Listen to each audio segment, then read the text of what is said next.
지난 8월 6일 제4차 인구회의가 열린 멕시코시티는 살기 좋던 환경에 폭발하는 인구로 심각한 문제를 더해가고 있는 지구촌의 고민을 잘 보여주는 도시였습니다. 멕시코시티는 이번 회의의 성격과 다뤄야 할 문제점을 그대로 제시하고 있다고 해도 과언이 아니었습니다. 폭발하는 인구가 비는 주거 환경의 파괴 현상은 멕시코시티가 세계 어느 도시보다도 생생하게 그 실체를 보여주고 있었기 때문입니다.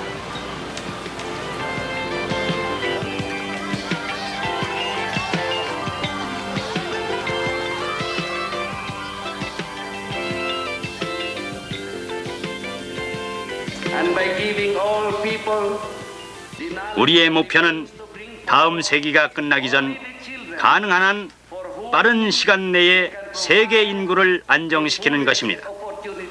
급속한 인구 증가, 완만한 소득 증가, 불충분한 기술 수준은 국제적인 생활 수준의 격차를 계속 심화시키고 개발도상국들이 국민 생활의 질을 개선하려는 노력을 좌절시킬 것입니다.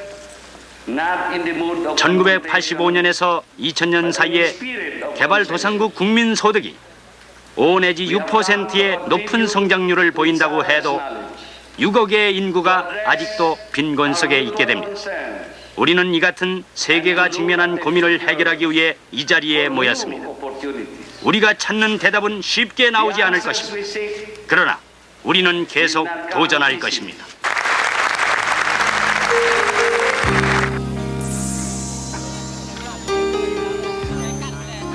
지난 74년 루마니아의 부크레슈티 회의에 이어서 10년 만에 열린 이번 멕시코 인구 회의는 지난 10년간을 뒤돌아보고 앞으로 다가올 10년간의 인구 문제에 어떻게 대처할 것인가를 모색하는 두 가지 목적을 갖고 있습니다.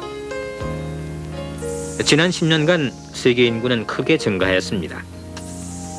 미국 뉴욕에 있는 이 세계 인구 시계는 현재 세계 인구가 47억 7,400여만 명이며 2초마다 5명씩 늘어나고 있음을 잘 나타내주고 있습니다. 그러니까 지난 10년 동안 7억 7천만 명이 늘어난 것입니다. 끊임없이 생명이 탄생하고 있습니다마는 수많은 사람들이 이 인구 시계에 아무런 주의를 기울이지 않은 사이 세계 서편 저개발 국가에서는 기아와 질병 속에 허덕이며 살아가는 사람들이 크게 늘어나고 있습니다. 심지어는 수백만 명이 불황으로 일자리에서 쫓겨나 국경을 넘어 대이동을 하는 모습도 우리 이 지구촌에서 목격되고 있는 것입니다. 세상에 태어난다고 하는 것은 그때부터 먹고 숨 쉬어야 하는 가장 단순한 작업의 연속이 우선적으로 필요한 것입니다. 그러나 이 단순한 작업이 단순하게 이루어지지 못하는 지역이 아직도 이 지구상에는 존재하고 있고 또한 늘어나고 있다는 데에 문제가 있는 것입니다. 바로 지구 남쪽 부분에 위치한 아프리카, 남미, 중동, 동남아시아 등이 이에 해당하는 것입니다. 아프리카와 남미 제국은 인구 증가율이 모두 2%가 넘고 있으며 특히 케냐는 한 가정에 평균 8명의 아이를 둠에 따라 무려 4.1%의 세계 최대의 인구 증가율을 나타내고 있습니다. 이디오피아의 경우도 무려 700만 명이 먹을 것이 없어 목숨을 잃을 위기에 놓여 있습니다. 11년 동안이나 비 한 방울 내리지 않은 채 가뭄이 계속돼 북부의 시다모 지역 어린이 93%가 영양실조에 걸려서 소생할 기미는 거의 없는 실정이라고 합니다. 이들 지역이 사막으로 변해가 삶의 환경이 파괴돼가고 있는 것입니다. 그럼에도 불구하고 이디오피아는 평균 자녀 수가 6.7명이며 인구 증가율은 2.5%를 유지하고 있습니다. 이 밖에 알제리, 앙골라, 부룬디, 카메룬, 차드, 콩고, 적도기니 등 대부분의 아프리카 제국들은 자녀 수가 6명 이상, 인구 증가율은 연 2.5% 이상입니다. 이와 반대로 북미 대륙과 유럽에서는 인구가 1% 미만으로 늘어나고 심지어 동독 같은 나라는 인구가 매년 줄어들고 있습니다.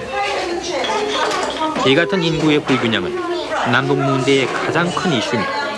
핵무기와 더불어 인류 문명을 위협하는 가장 무서운 적으로 지적되고 있습니다.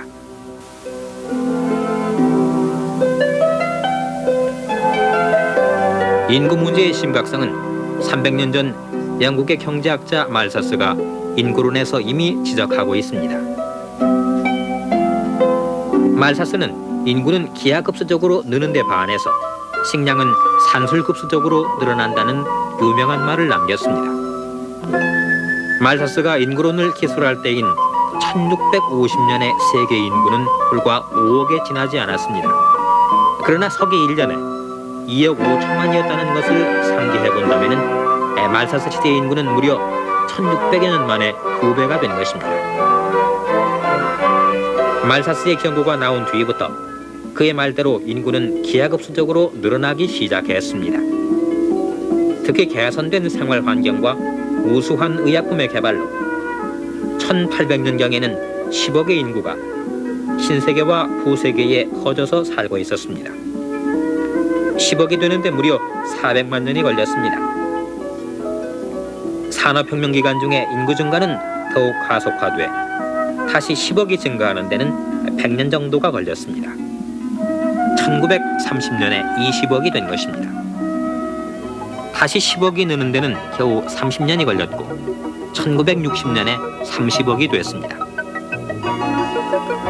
그러나 지구의 인구가 40억을 돌파한 것은 겨우 15년이 지난 1975년이었습니다.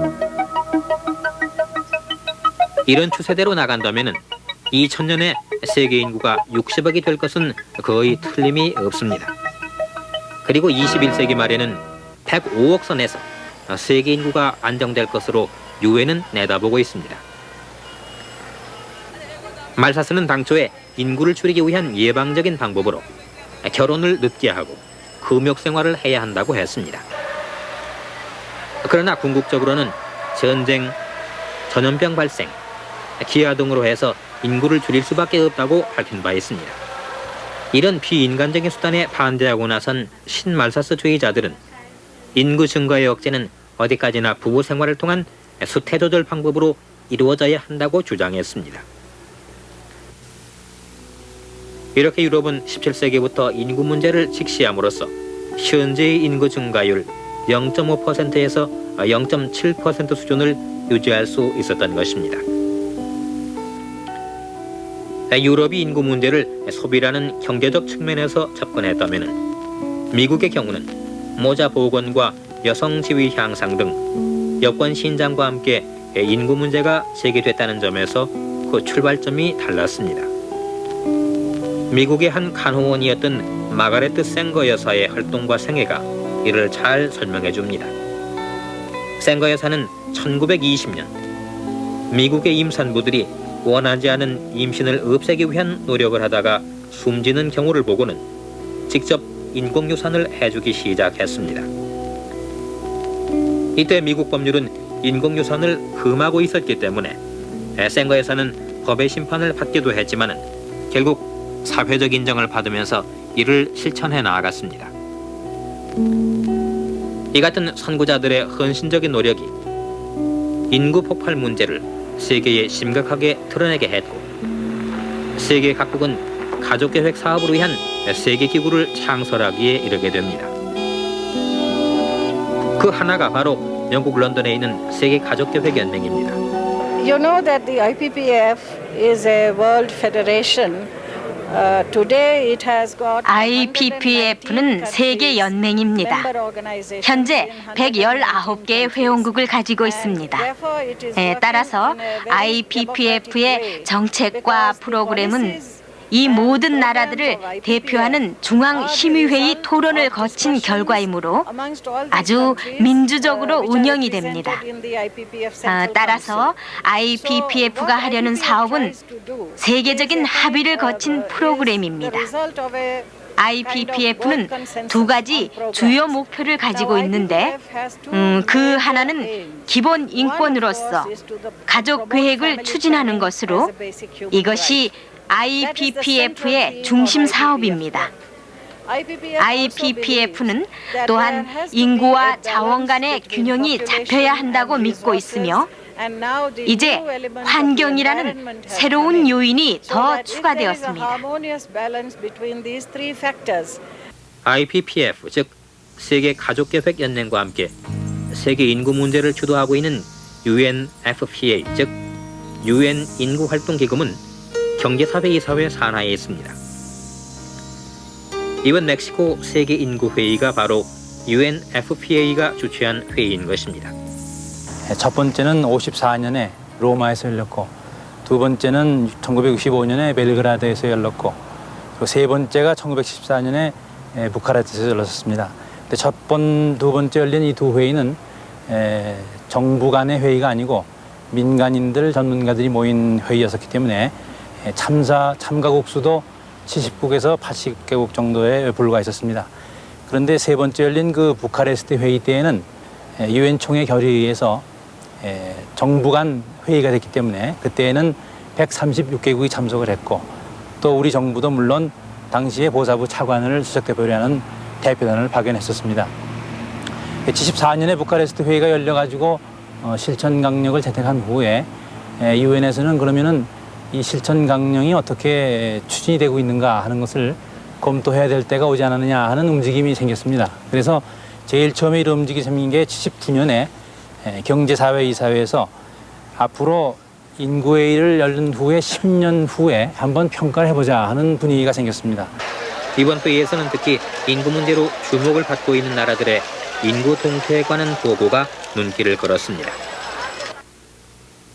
인구회의가 열린 멕시코의 공해 문제, 한자녀 낳기 운동의 중공, 난민들이 모여드는 홍콩, 남미의 대표적인 인구 증가국 브라질, 그리고 인도와 방글라데시의 인구 문제가 부각되었습니다.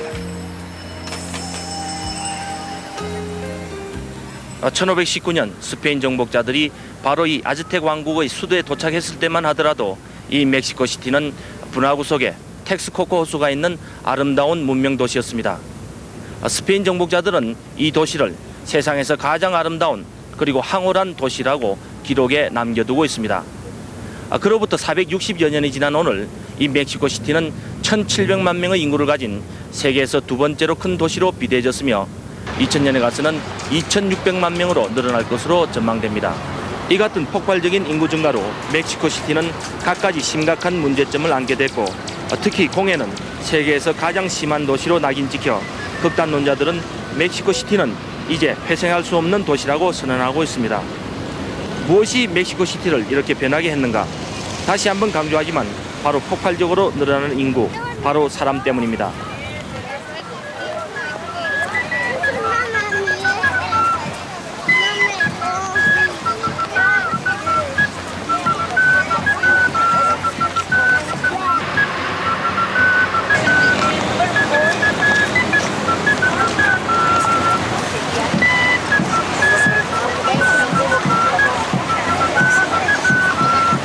이곳은 멕시코 시티 한가운데 있는 차플테펙 공원, 우리나라 말로 메뚜기 공원입니다.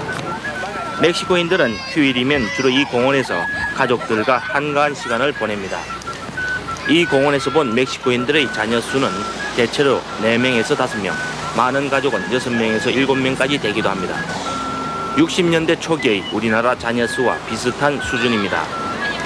1930년대의 멕시코 인구 증가율은 불과 1.8%이던 것이 1970년에는 무려 3.5%로 늘어났습니다. 이는 새로운 의약품과 의료기술의 발달로 사망률이 급격하게 줄어든 대신 전통적인 출산율은 계속됐기 때문입니다. 특히 멕시코의 인구 분포는 대도시에 집중되는 현상을 보이고 있습니다. 현재 33% 정도인 농촌 인구가 2025년경에는 15%로 줄어들 것으로 멕시코 정부는 내다보고 있습니다. 이 같은 인구의 도시 집중 현상과 인구의 절대적 증가는 바로 멕시코 시티의 고민이 되고 있는 것입니다. 멕시코시티 주위 고원지대에는 산동네가 형성돼 많은 인구를 수용해야 합니다. 물론 무허가 주택들인 것입니다.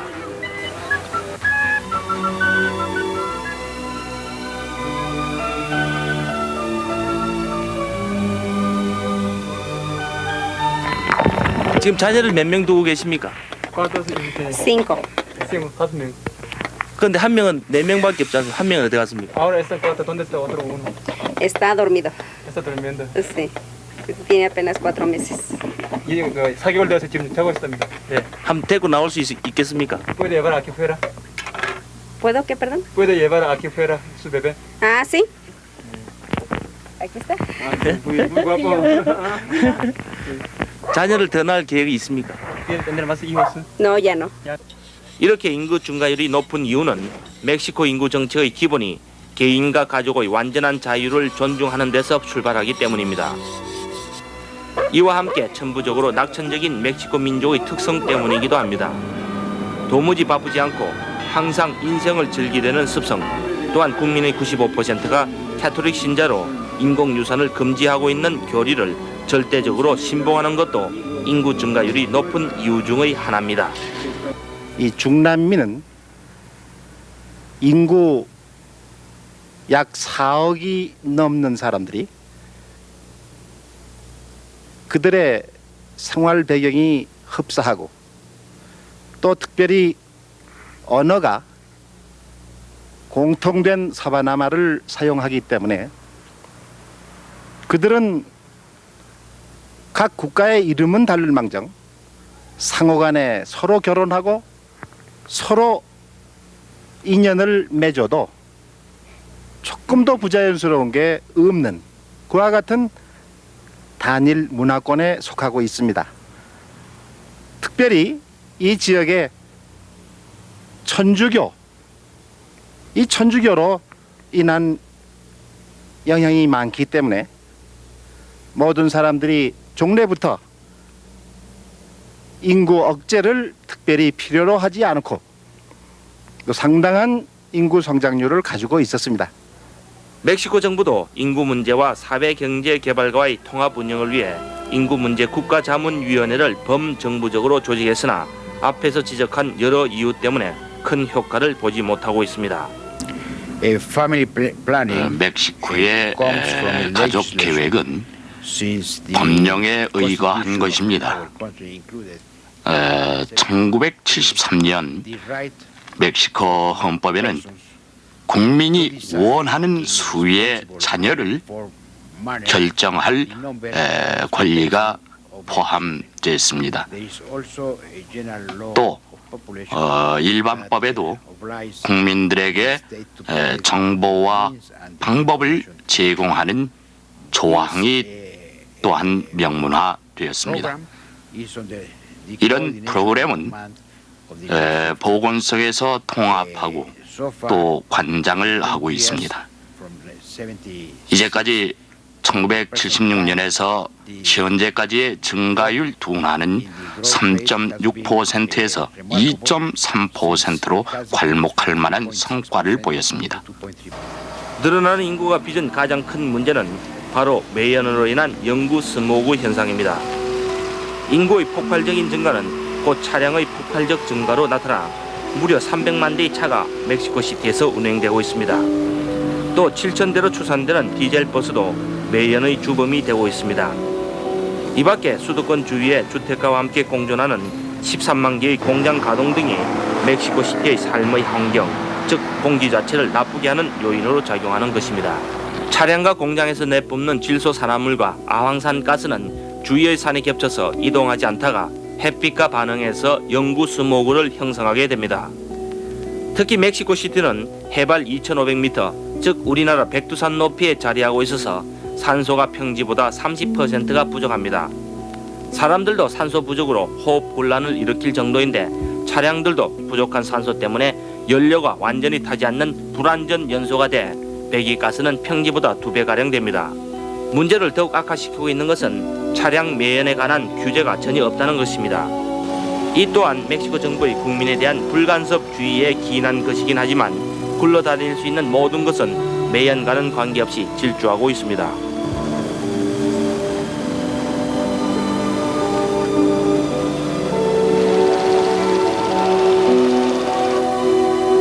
몇 년 된 차량입니까? ¿Qué modelo en qué año? ¿En qué año? Sí. 1976. 1976년도 형입니다. 그런 차가 잘 굴러다닙니까? ¿Todavía anda bien?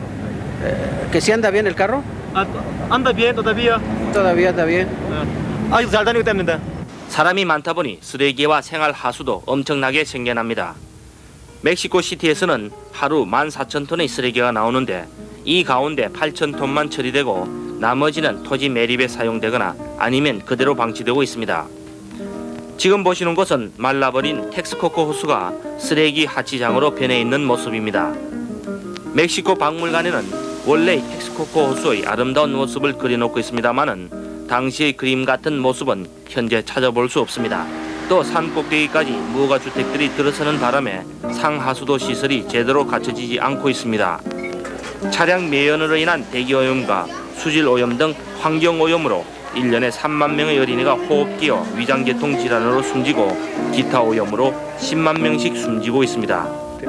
이러한 환경 공해에다가 개발 과정에서 비롯된 수질 오염으로 인한 질병 등으로 환자의 수가 급격히 늘어나고 있습니다. 이러한 문제를 앞으로 국제적인 협력과 우리 의료인들의 노력으로 해결될 것으로 확신합니다. 또 앞서 말씀드린 호흡기 질환은 매연으로 인한 공해가 주 원인이 되기 때문에 이번 세계 인구 회의를 계기로 많은 개선책이 마련되리라 봅니다.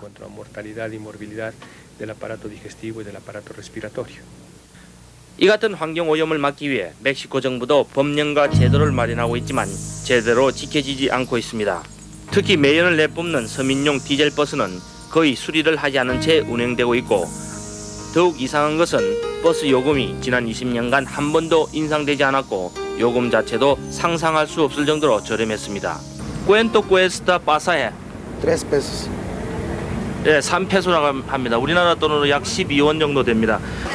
낮은 공공요금으로 국민의 직접적인 불만은 없어지겠지만 매연을 줄이는 데 드는 재원을 마련하지 못함으로써 멕시코 국민들은 보이지 않는 손해, 즉 매연 공해에 시달리고 있는 것입니다.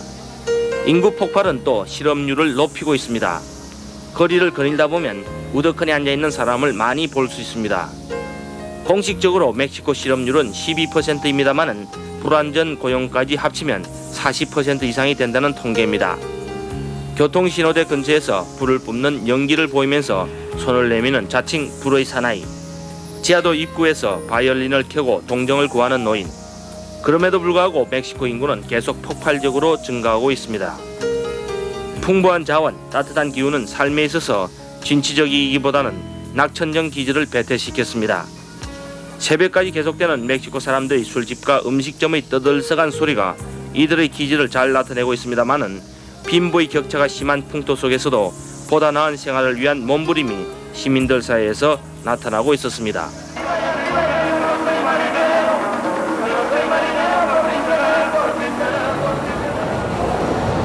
남미 최대의 도시 상파울루시도 인구 폭발로 도시의 기능이 점점 마비되어 가고 있는 것 같습니다.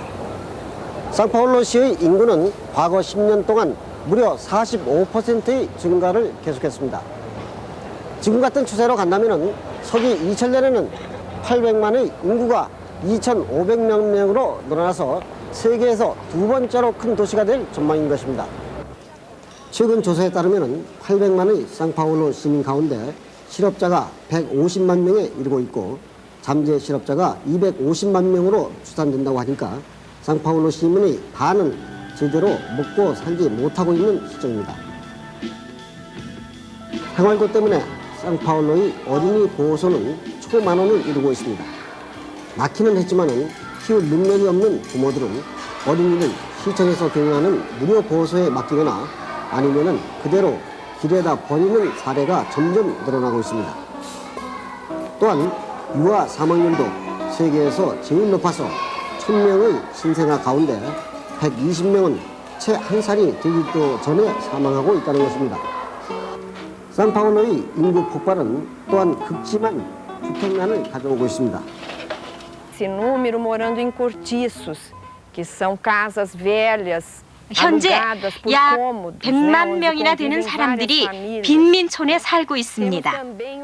사실은 이 숫자보다 더 많은 사람들이 낡은 집에서 여러 세대가 모여서 살고 있고 또한 시외에 여러 곳에 살고 있는 사람들 중에서 50% 이상이 전기나 수도, 쓰레기 수거 등의 혜택을 전혀 받지 못하고 있습니다.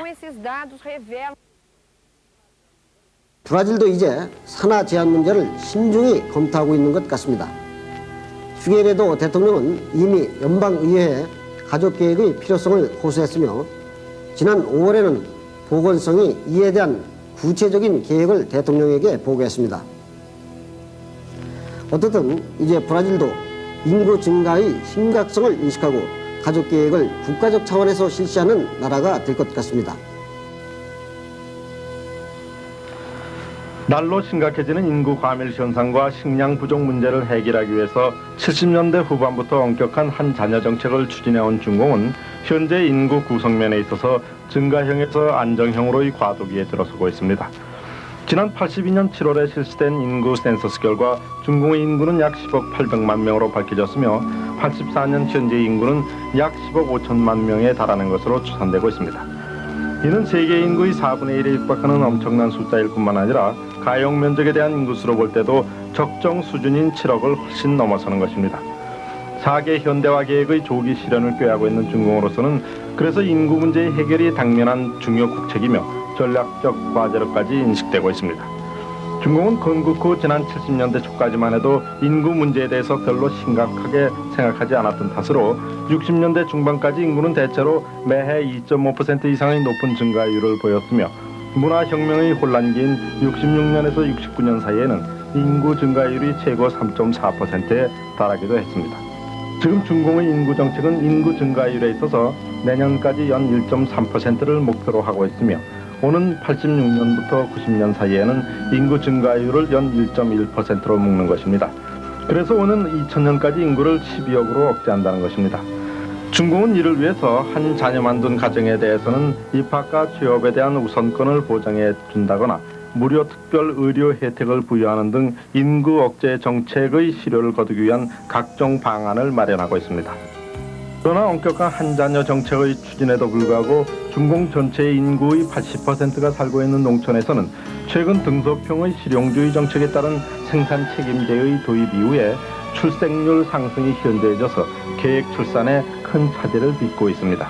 이는 책임 생산량 이외의 잉여 농산물에 대한 자유 판매가 가능해짐에 따라서 가족이 많을수록 농사를 더 많이 지을 수 있다는 전통적인 관념이 되살아났기 때문입니다.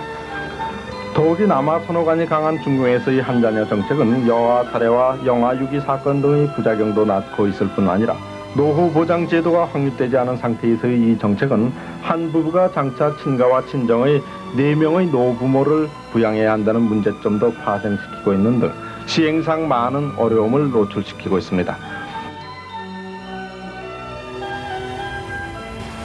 제주도보다 훨씬 작은 섬에 550만 명의 인구가 살고 있다고 말씀을 드리면 여러분께서는 홍콩의 인구 문제가 얼만큼 심각한지 쉽게 이해하실 수 있을 것입니다. 사람이 사람을 경계하게 되고 또 조금이라도 더 많이 가진 사람만이 사람 대접을 받게 됩니다. 식당에 들어서면 30분에서 1시간 정도 기다려야 하는 것은 예산일이고 종업원들의 태도는 우리도 지쳤다, 싫으면 가라는 식이어서 서비스 부재를 항의하는 사람이 바보가 되고 맙니다. 이곳이 한국 어린이들이 많이 다니는 로이든 하우스 스쿨입니다. 한 달 학비가 10만 원 이상이지만은 운동장은 생각조차 할 수 없는 형편입니다. 전차, 2층 버스, 미니버스, 지하철, 여객선 등의 교통수단은 러시아워뿐만 아니라 점심시간에도 초만 원입니다. 사람은 많고 일거리는 없기 때문에 이른바 국제적인 보따리 장사가 성행하는 곳이 바로 이곳 홍콩입니다. 범죄 또한 성행하기 마련이어서 웬만한 귀금속상은 문을 잠가놓은 채 영업을 하고 있고 따라서 세큐리티 가든이 세큐리티 폴스니 하는 이른바 사설 경호회사 10여 개가 성업 중입니다. 가장 심각한 것은 주택 문제로서 아파트가 보통 30층 이상 되지만은 20평 정도에 들려면 집값이 많이 내렸던 요즘의 월세가 우리나라 돈으로 50만 원에서 70만 원에 이릅니다. 현재 홍콩의 인구는 550만 명가량 됩니다. 이 가운데 250만이 영국 시민권을 가진 이른바 브리티시 차이니즈입니다. 영국 정부가 1997년 이후에 이 브리티시 차이니즈조차도 받아들이는데 난색을 표시하고 있는 이유도 바로 인구 문제가 야기시킨 비인격적인 시민들의 유입을 꺼리고 있기 때문이 아닌가 생각됩니다.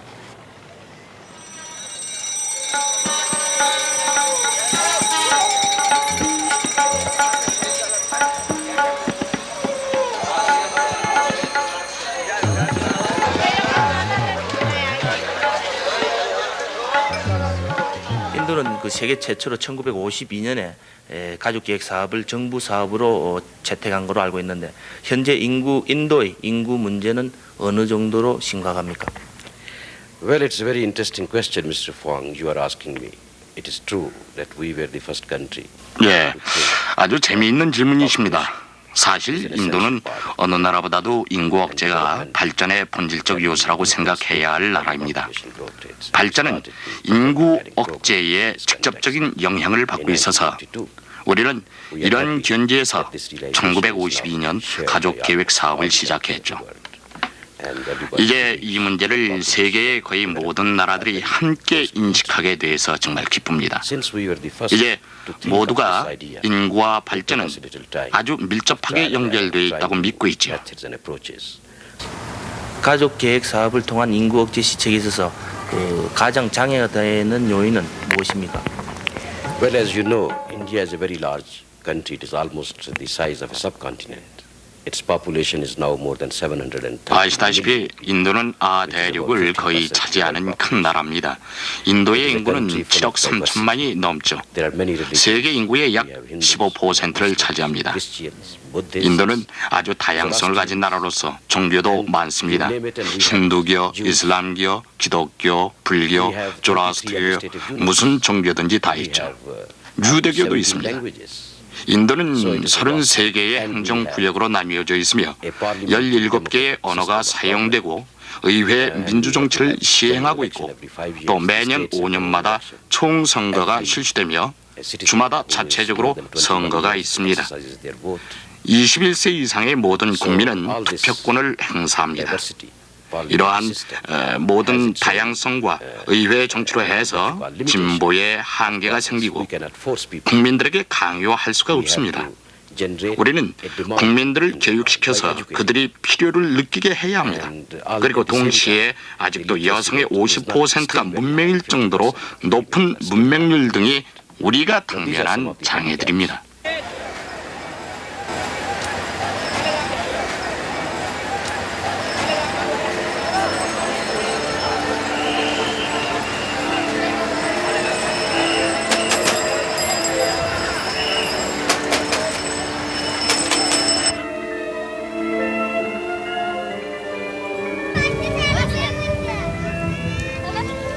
방글라데시의 인구 문제는 어느 정도 심각합니까? Bangladesh has now a total population of 96 million. 방글라데시는 현재 총 인구가 9,600만입니다. 연간 2.5%씩 증가하고 있습니다. 2000년도에는 총 인구가 1억 2,800만에 이를 것으로 예상됩니다. 출생률이 대단히 높고 사망률도 아주 높습니다. 피임률이 아직 낮아서 현재 기혼 여성의 5분의 1만이 피임 방법을 사용하고 있습니다. 우리는 방글라데시의 사회 경제적 변화를 일으켜야 할 큰 당면 과제를 앞에 놓고 있습니다. 앞으로 벵글라데시는 인구 문제를 어떻게 해결해 나갈 계획이십니까? 정부는 2000년까지 대체 출산율을 이룬다는 목표를 세우고 여러 가지 전략을 도입하고 있습니다. 예를 들어 가족 계획을 MCA나 다른 사회 경제 개발 프로그램과 통합한다든지 보다 많은 수의 여성들이 가족 계획 활동을 비롯해서 개발 계획에 참여하고 영향력을 행사케 하는 것입니다.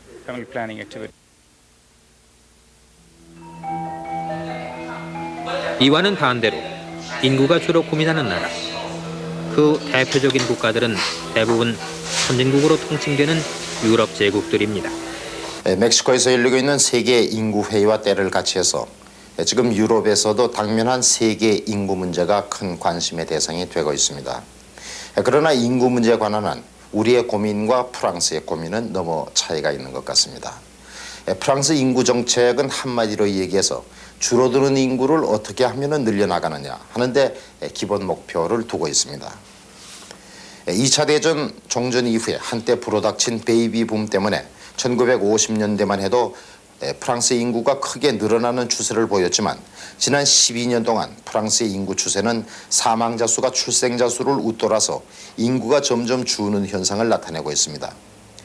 프랑스 정부의 인구 당국은 인구의 정상적인 교체를 위해서는 여성의 평균 수태율이 2.1%, 즉 여성 한 명이 2.1명의 자녀를 낳아야 하지만 현재 프랑스 경우는 수태율이 1.8 내지 1.9%에 지나지 않아서 노년층의 인구 비율은 높아지고 반대로 청소년의 인구 비율은 낮아지는 현상을 보이고 있기 때문에 장기적으로 봐서는 국가 경제와 사회 안정에 적신호가 되고 있다고 지적하고 있습니다. 여성들의 수태율이 이렇게 낮은 이유는 여성들의 사회적인 지위가 향상되면서 사회 활동이 많아지고 또 경제적으로도 맞벌이가 불가피하게 되고 또 생활을 마음대로 즐기기 위해서는 자녀들이 장애가 된다는 생각이 점점 깊어지고 있기 때문입니다. 프랑스는 인구가 줄어서 고민, 우리는 인구가 늘어서 고민, 같은 문제를 놓고 각각 다른 고민을 하고 있습니다.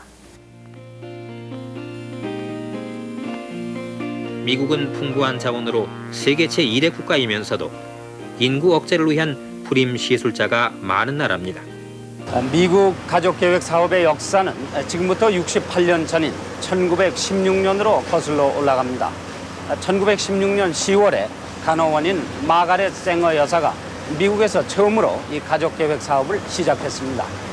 지금 와 있는 것은 생어 여사의 업적을 기리기 위해서 세운 마가렛 생어 기념관, 그리고 세계 가족계획연맹 뉴욕 지부가 함께 쓰고 있는 건물입니다.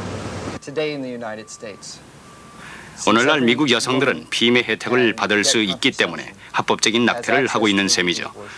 아이를 갖기 전에 언제 얼마나 많은 아이를 낳을 것인가를 신중히 결정해야 합니다. 그래야만 아이들도 잘 자랄 수 있고 또 여성도 아이들을 잘 보살필 수 있지요. 이것이 미국은 인구 과잉 국가로 만들지 않도록 하는 기초라고 생각을 합니다. 미국에선 해마다 거의 100만 명의 남성이 불임 수술을 받고 있습니다. 지난 2, 3년 동안에 남성 불임 시술이 그 산하 제한의 가장 좋은 방법으로 받아들여졌고 이미 600만 명의 남성이 시술을 받았습니다. 그리고 현재 미국의 모든 주에서 기본적으로 남녀의 불임 시술이 합법적으로 인정되고 있습니다. 또한 아기를 더 이상 갖기를 원하지 않는 미국 부부의 43%가 이미 불임 시술을 받았습니다. 미국은 작년에 가족계획 사업으로 약 100만 건의 원하지 않는 임신을 막아주는 성과를 올렸습니다. 작년 83년 인구 증가율은 1.55%, 재작년은 1.6%였습니다.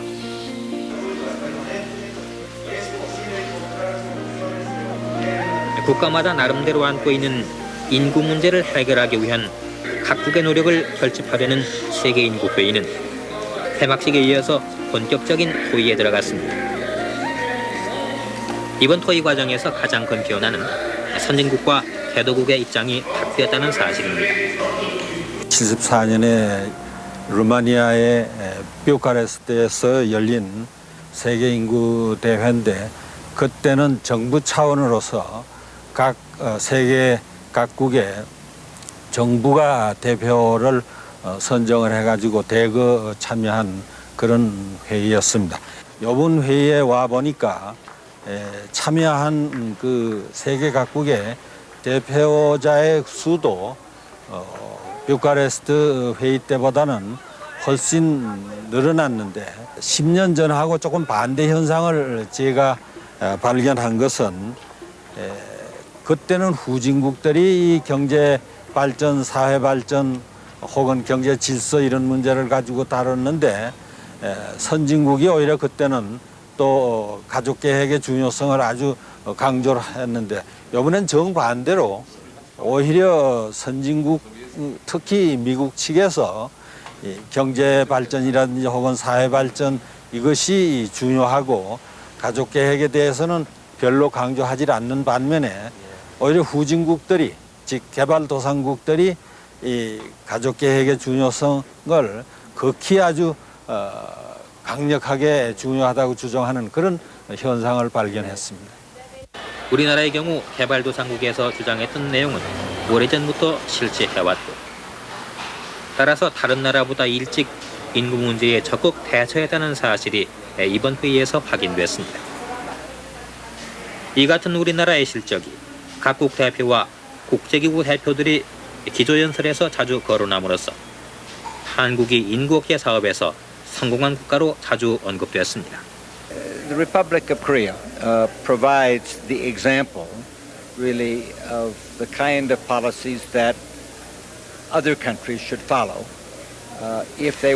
한국은 다른 나라들이 인구를 낮은 수준으로 안정화시키고자 할 때 따라야 할 모범을 보여주고 있습니다.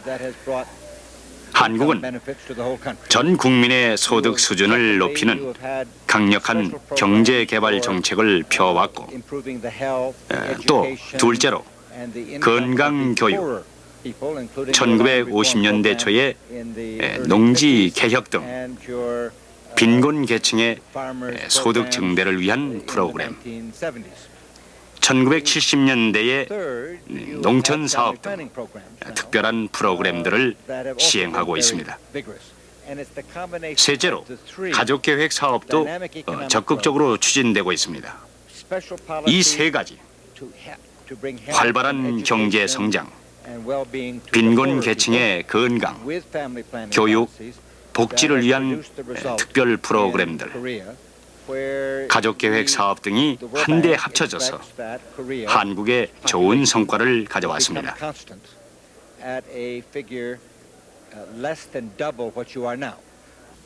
한국에 대한 이 같은 호의적인 평가와 분위기 속에 우리나라 수석 대표인 김정리 보건사회부 장관은 149나라 가운데 119번째로 기조연설을 했습니다. 정치적 이념이나 체제에 관계없이 모든 국가 간의 인구 및 개발에 관한 정보 교류를 위한 문호 개방을 건의합니다. 대한민국 정부는 인구 정책에 관한 지식과 경험을 모든 국가와 상호 교류할 태세를 갖추고 있습니다. 둘째로 각국 정부의 연간 예산 중 최소한 1%를 인구 사업 예산으로 설정하여 개발도상국은 자국의 인구 및 개발 사업을 위해서 그리고 선진국은 자국뿐 아니라 후진 제국의 인구 사업을 지원하여 인구 문제를 해소하기 위한 범세계적 지원 체제를 확립하고 셋째로 각국이 수행한 인구 행동 강령에 대한 평가 결과의 활용도를 높이기 위해서 현재 10년 단위로 이루어지고 있는 국제 인구 회의를 5년 간격으로 개최할 것을 건의하는 바입니다.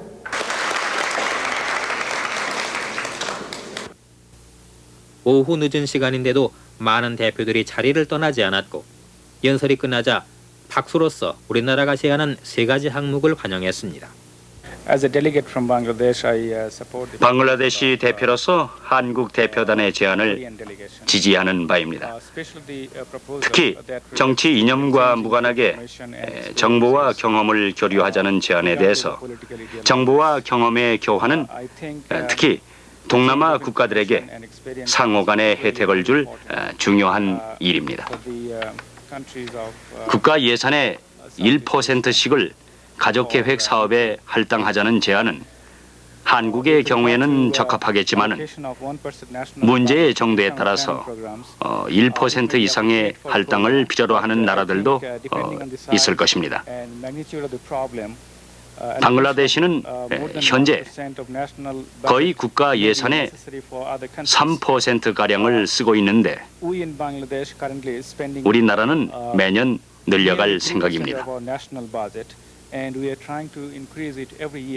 Minister Kim's address touches on 김정래 장관의 연설은 향후 10년간의 인구 면에 대단히 중요한 문제들을 다루었습니다. 한국은 훌륭한 경험을 가지고 있고 그러한 경험의 교류를 제의하고 있으니 그것은 매우 바람직한 일이며 다른 회원국들, 특히 인구 정책을 시작하는 나라들이 환영해 마지 않을 것입니다. 일정한 자원을 예를 들어 김 장관이 제안하셨듯이 1%를 할당하자는 생각은 아주 훌륭한 생각입니다.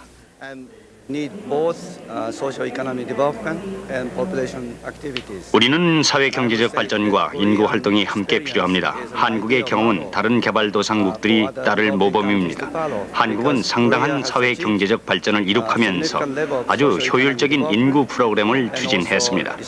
UNFPA에서는 한국의 경험을 아시아나 세계 다른 지역의 다른 개발도상국들에게 전하는 데 큰 관심을 갖고 있습니다. 우리나라가 제의한 세 가지 헌의안 가운데 인구 정부의 국가 간 교류와 문호 개방은 행동 강령에 포함 채택됐습니다. 또한 회의 개최를 5년마다 열자는 제안은 각국의 행동 강령 실천 여부를 검토하는 회의를 5년에 한 번씩 열자고 결의됐으며 1% 예산 투자도 검토키로 하는 등 큰 성과를 거두었습니다. 이 밖에 행동 강령에 나타난 특징은 인간의 생활 수준과 삶의 질을 개선하기 위한 측면에서 노령 인구 문제, 인구 도시 집중에 따른 문제, 여성 지위 향상 문제, 불법 이민과 피난민 문제들이 크게 거론됐고 또 행동 강령에 채택됐습니다. 결국 이번 회의를 통해서 우리나라는 어떻게 인구 문제를 해결해 나가야 하는가가 중요한 과제로 떠올랐습니다. 우리나라의 지난 20년간 경험으로 봐서는 확실히 한국의 인구 내지 가족계획 사업을 다른 나라에 자랑할 수 있을 만큼의 그 내용이 충실하고 그 결과도 대단히 좋습니다. 그렇다고 해서 우리나라에 가지고 있는 여러 가지 사회적인 여건으로 본다든가 혹은 장래 인구 전망을 봤을 때 그대로 안심하고 현재 만족할 수가 없습니다. 그 이유는 아시다시피 한국은 부존 자원이 없고 인구 규모가 현재 가지고 있는 모든 사회 여건에 비해서 너무나 큽니다.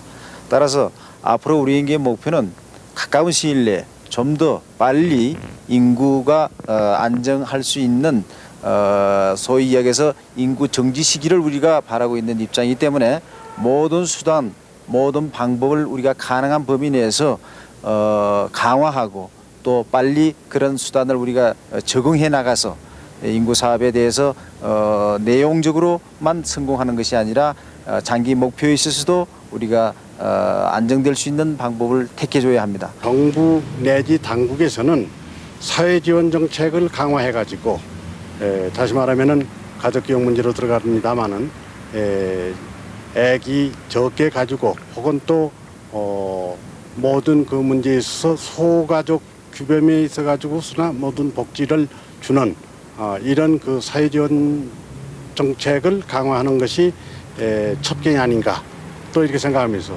저희 모든 그 의식 구조를 좀 바꿔봐야겠다. 그 중에서 제일 큰 문제가 남아선호 사상입니다.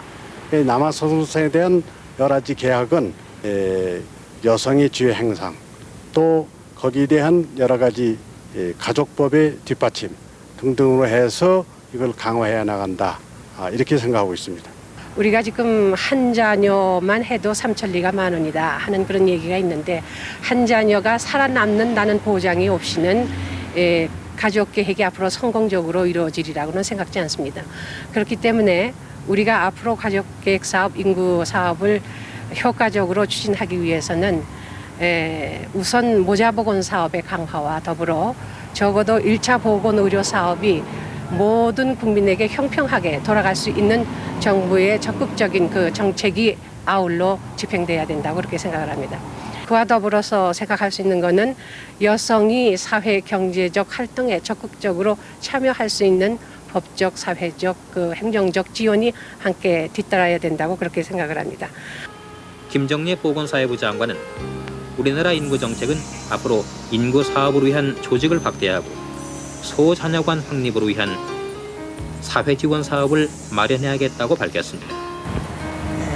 앞으로 예상되는 우리나라의 인구 문제를 감안해 볼 때에 그동안 우리가 추진해온 그 인구 사업의 중요 내용은 그대로 계속돼야 할 것이라고 생각합니다. 그것은 본회의를 통해서 주장하고 있는 세계 각국 그 대표들의 의견이 바로 지난 20년간 그 우리나라의 정책 내용과 일치할 뿐만 아니라 우리나라의 인구 정책이 아주 잘 되었다고 생각하기 때문입니다. 그러나 좀 더 그 고려해야 할 점이 있다면 인구 사업에 대한 정부 조직을 강화해서 인구 사업을 통한 국민 생활의 질을 높일 수 있는 가정 복지 정책을 더욱 개발해야 하겠다고 생각합니다. 그리고 사회적으로는 여성에 대한 그 사회 경제적 역할을 모색함으로써 소자녀 가치관을 유도해 나가야 되겠다고 생각을 합니다. 이번 멕시코 세계인구회의에 우리나라는 15명이라는 대규모 대표단을 보내 국위 선양은 물론 인구 문제에 관한 한 성공국임을 확인할 수가 있었습니다. 이와 함께 우리나라 인구 증가율 1.55%가 아직도 선진국 1% 이하 수준보다는 훨씬 높다는 사실도 확인할 수가 있었습니다.